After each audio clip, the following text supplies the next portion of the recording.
Neste vídeo vou documentar o meu projeto da Mini CNC feita com sucata de drives de CD e DVD retirados de computadores velhos, que comecei por volta de julho de 2018. É quase um documentário mesmo, com muito conteúdo que estava arquivado de lá para cá. Hoje, no caso, é o dia 27 de junho de 2022 e o vídeo já começa assim, mostrando como estava o projeto nos últimos momentos antes de descontinuá-lo, que foi por volta de outubro de 2019. Sim, não cheguei a concluir esse projeto, pois fui desencorajado a utilizá-lo como TCC, porque, segundo os professores do meu curso, eu estava reinventando a roda e também porque já tinha feito muita coisa sozinho, e eles queriam que o TCC fosse feito em grupo. Então tive que entrar em uma equipe e trabalhar em outro projeto, deixando esse de lado. Eu poderia ter continuado esse projeto após o término da faculdade, mas aí eu já não tinha tanto tempo e nem motivação. Falando em motivação, o que me motivou a iniciar esse projeto foi mais uma espécie de desafio pessoal. Testar minhas habilidades, testar meus conhecimentos em programação, na linguagem C, em microcontroladores, em eletrônica. E esse tipo de projeto, um mini CNC com drives de CD e DVD reaproveitados, esse tipo de projeto ele já existe, mas você encontra aí aos montes, só que feito em Arduino com bibliotecas já prontas, código pronto. Mas o que eu pretendia com esse projeto era fazer tudo do zero, não utilizar código de ninguém. Eu fiz minhas próprias bibliotecas na linguagem C, bibliotecas de interpretação do código G através da comunicação serial, acionamento dos motores de passo, entre outras coisas. Continuando, isso aí é um código G. Um código G, para resumir, é um código enviado para máquinas do tipo CNC que contém todas as informações de coordenadas para que elas possam traçar ali esses pontos. Esse programa aí, esse software, foi eu que fiz na linguagem Visual C Sharp, .NET, onde você pega esse código G previamente gerado em algum programa específico para isso, que não foi eu que fiz, tá? Que esse é um programa de processamento de imagem, vetorização e etc. Esse programa aí eu utilizei um programa de terceiro, eu inseria lá uma imagem e ele já me retornava esse código G. Então, no meu programa, eu pegava esse código G previamente gerado, colocava lá e o meu programa enviava para uma central, para uma placa eletrônica lá que possui um microcontrolador. O microcontrolador, por sua vez, ele interpretava esses códigos, ele recebia esses códigos e convertia isso em acionamentos elétricos, acionamento de motores mesmo. E aí sim os motores vão fazer lá de fato o que o código manda ele fazer, de acordo lá com as coordenadas, né, que foram geradas. Eu não vou falar muitos detalhes técnicos para não estender muito o vídeo, mas o principal aqui é que foi utilizado um microcontrolador da família PIC, que foi no caso o PIC 18F4550. A comunicação realizada entre o computador e o microcontrolador foi uma comunicação serial. Nesse ponto da comunicação, é importante destacar que no começo foi utilizado um conversor de nível que para converter do nível USB, né, da USB lá do computador para o nível serial TTL RS232, que é o nível do microcontrolador. Depois eu eliminei esse conversor, esse adaptador, porque nesse microcontrolador ele já possui uma tecnologia USB integrada. Então isso já elimina aí a necessidade desse adaptador, né? Isso impacta no custo, na implementação e tudo mais. Como eu falei anteriormente, ficou muito conteúdo arquivado. Isso aí é todo o conteúdo que eu tenho, todos os vídeos mostrando todo o processo. São 186 vídeos, onde eu sintetizei aqui é um único vídeo. Tive que cortar muitas coisas e deixar muita coisa de lado. Só coloquei o essencial mesmo. Então, tudo começa com esses drivers de CD e DVD retirados de computadores velhos. Isso é sucata de computador velho, tá? Eu utilizei 3 desses drivers para fazer os eixos da máquina CNC. E aí eu mostro eles sendo desmontados. Inicialmente eu já comecei com a ideia do eixo X e o eixo Y. O eixo Z, que controla a caneta, veio depois e deu muito trabalho. Teve várias versões, mas o que eu quero mostrar aí é que eu já estava tendo a ideia de como montar e tentando aproveitar essas estruturas que já vinham dentro dos drives. Estes mecanismos são chamados de atuadores lineares, que, para resumir, são mecanismos que convertem a rotação de um motor em um movimento linear. Então, este tipo de mecanismo é o que compõe os eixos da minha máquina CNC. Isso é apenas um teste. Daí você pode ver uma placa controladora da empresa Mecatrônica Brasil, que foi de um curso que eu fiz. No começo do projeto, eu estava utilizando essa placa de desenvolvimento para realizar os primeiros testes dos atuadores lineares, motores de passo e drivers. Porém, mais à frente eu mostro a minha própria placa eletrônica. Então, a estrutura da CNC ficou assim, utilizando a própria carcaça dos drives. Essa aí eu fiz com a ajuda do meu pai e um soldador de lá da sua oficina. Eles tinham todo o maquinário lá, máquina de solda. Então, soldou, olha aí, e ficou legal.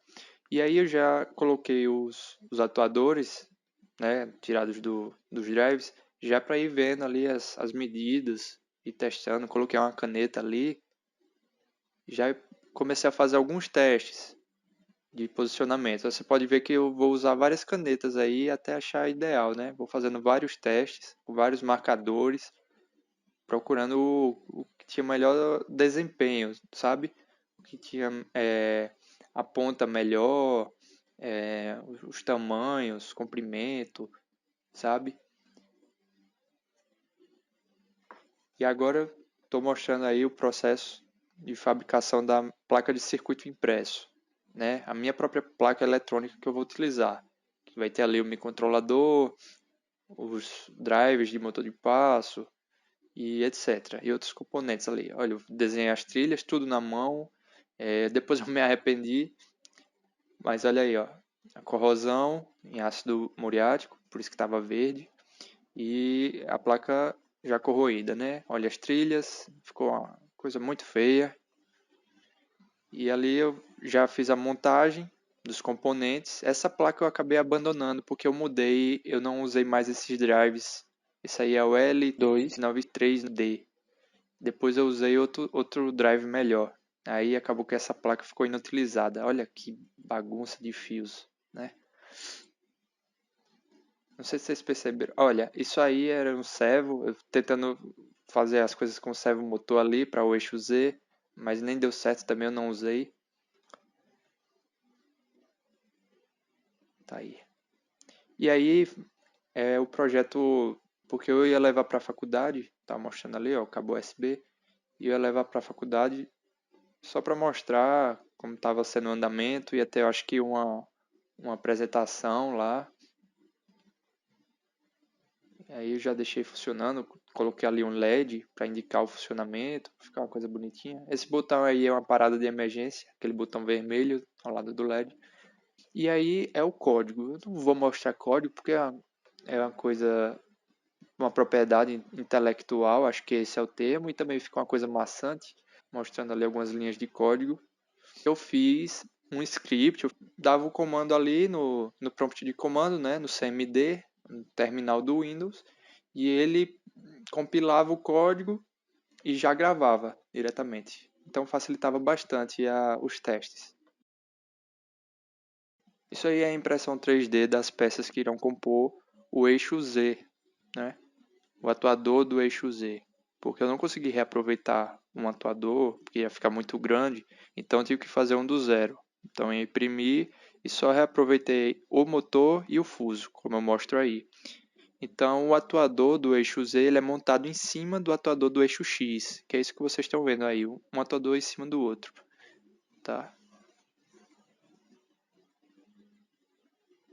Fazendo ali alguns testes para ver a movimentação. E isso aí, ó, um problema que eu tinha de folga, e isso dava muito problema. Então eu tive que fazer várias versões dessa peça aí, é o suporte da caneta. Eu chamo em inglês pen holder. E isso aí era uma peça que eu achei de algum impressor, de alguma coisa, que eu tentei aproveitar no começo, mas não deu certo. Eu fazia uns desenhos para ver, para ter umas ideias, mas não deu certo. Isso aí eu tentei utilizar alguns servomotores, tentei fazer com servomotor, porque eu já vi, né, alguns projetos utilizando servomotor, mas eu não consegui fazer ali o acoplamento entre a caneta e o servomotor. Tentei utilizar esse motor de passo aí, também tive problema, não consegui. Ó, eu vou mostrar aí uma tentativa aí de fazer o eixo Z, que era de uma forma diferente daquela que eu mostrei antes, com algumas engrenagens, algumas peças retiradas de outras coisas, mas não teve muito futuro. Então eu tive que fazer daquele jeito lá, que eu mostrei antes. Isso aí agora é a mesa de impressão, né? Que ela fica em cima do eixo Y, no rotador do eixo Y. Essa aí eu fiz na impressora 3D, né?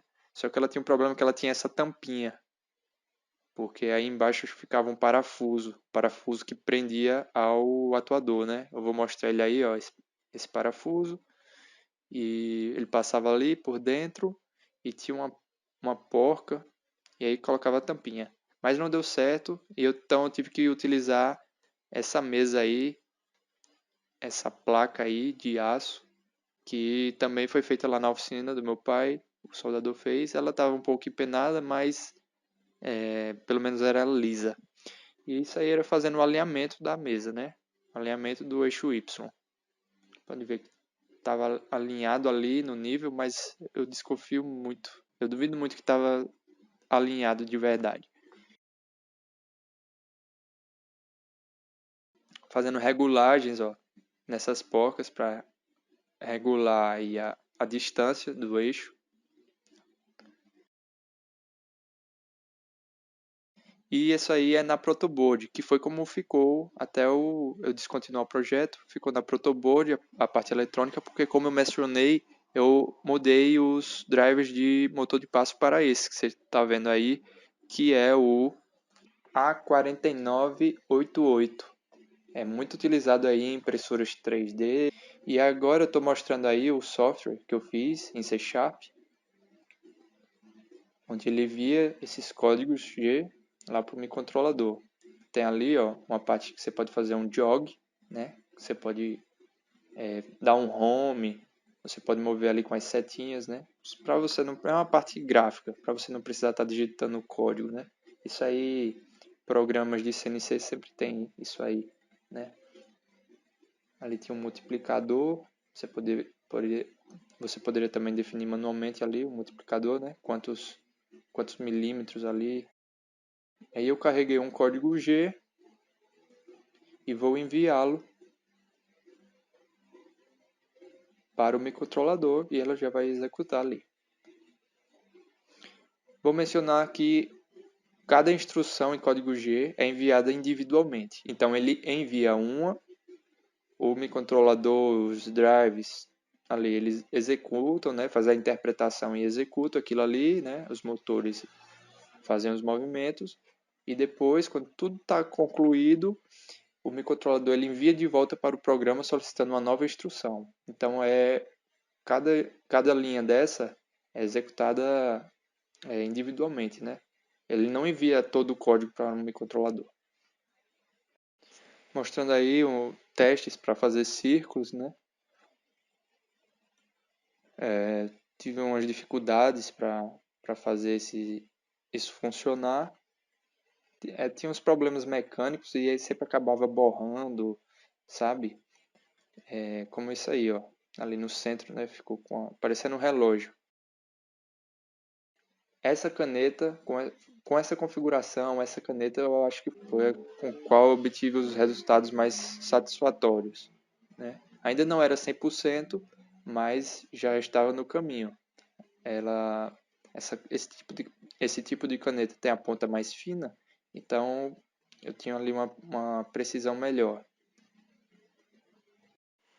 Bom, como eu estou narrando tudo o que está acontecendo, vocês não estão ouvindo, mas essa mini CNC, ela tem um barulho característico, ela tem um som característico. Então, eu vou colocar aqui o vídeo com o áudio original para vocês ouvirem como era o som dela trabalhando.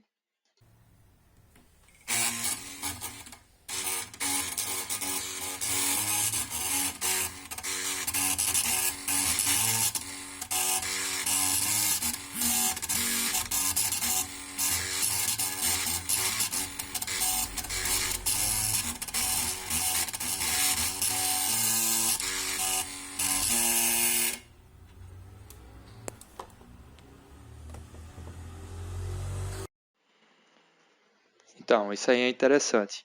Eu estava tentando implementar funcionalidades de mais alto nível, onde digitando uma palavra ali, informando algumas coordenadas, ele iria fazer uma sequência de códigos. Aí no caso era a função pixel, onde basicamente eu informaria ali a coordenada x e y, e ele iria até aquela coordenada e faria um ponto, né? Faria um pixel. Ele desceria a caneta, fazia ali o ponto e depois subiria. Isso aí seria a função para fazer um círculo, onde eu informaria as coordenadas x e y e depois eu informaria o raio do círculo. Mas era tudo experimental, era protótipos e eu acabei nem concluindo essas funcionalidades.